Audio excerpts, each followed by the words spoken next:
Hi reviewees, this is Tutor Marife.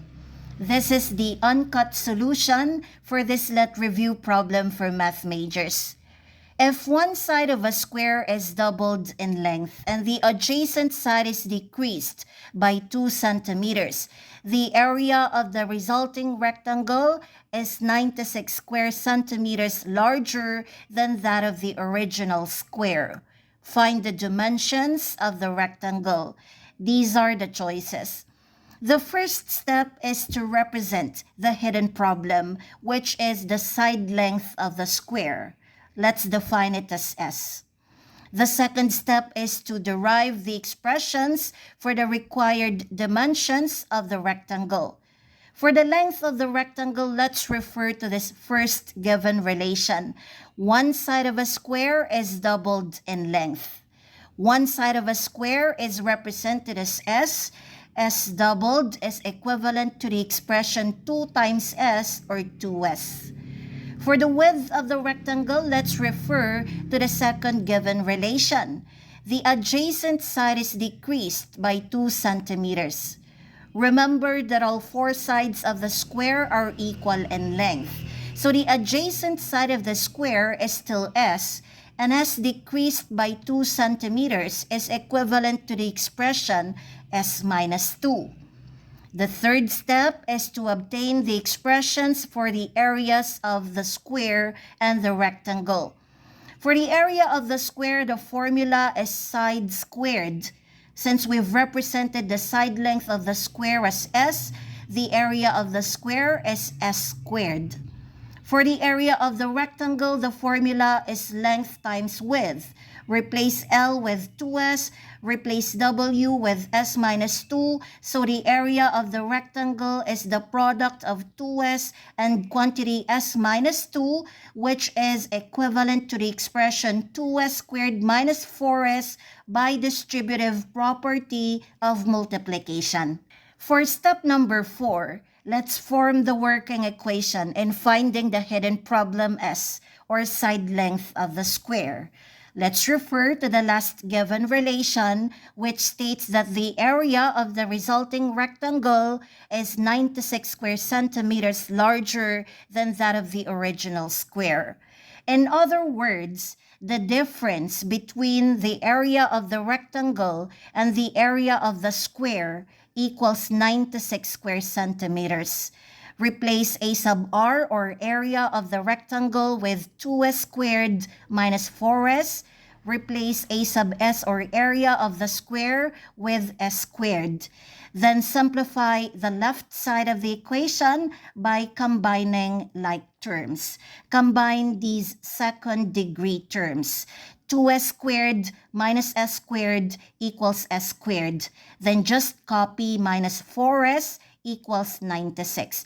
This is our quadratic equation in finding the value or values of S.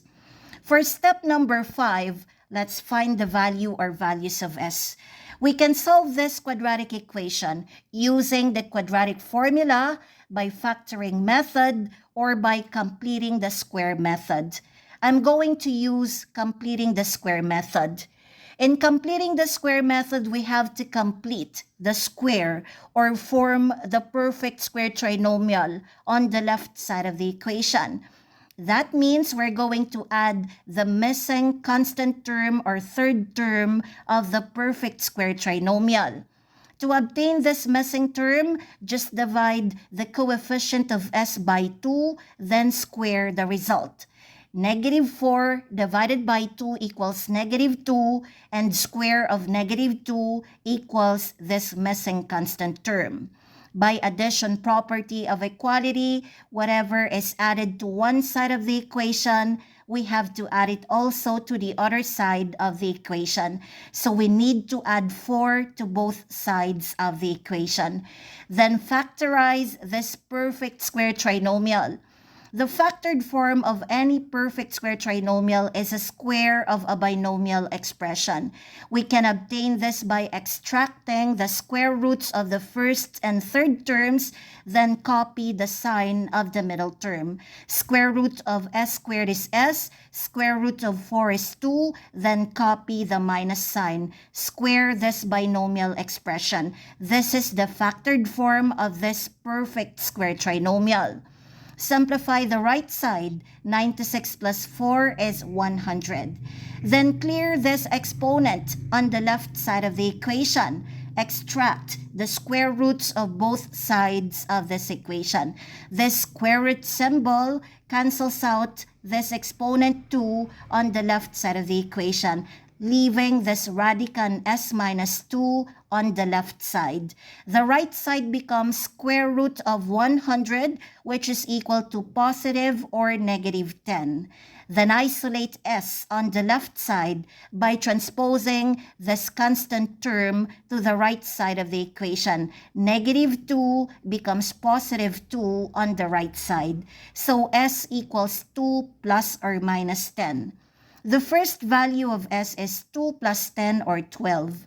And the second value of s is 2 minus 10 or negative 8. We're talking about length of the side of the square. So we have to accept the positive value and discard or reject the negative value. Therefore, the side length of the square is 12 centimeters.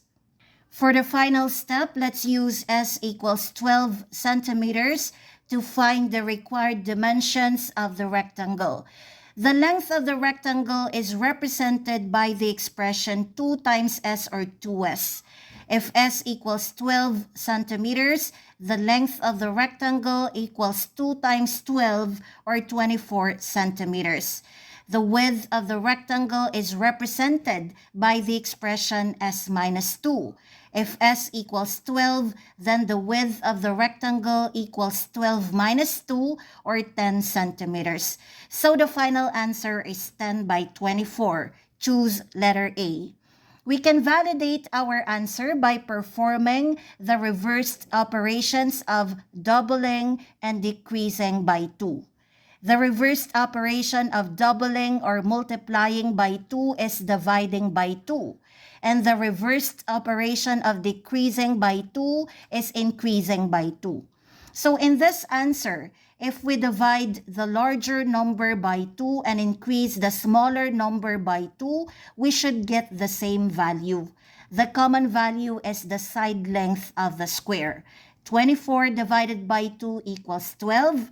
10 plus 2 equals 12. So we validated our answer. Another way to validate our answer is by considering the area of the square and the area of the rectangle. If the side length of the square equals 12 centimeters, its area equals 12 squared or 144 square centimeters. If these are the dimensions of the rectangle, its area equals 10 times 24 or 240 square centimeters. The difference between 240 and 144 square centimeters equals 96 square centimeters, which is consistent with this given information.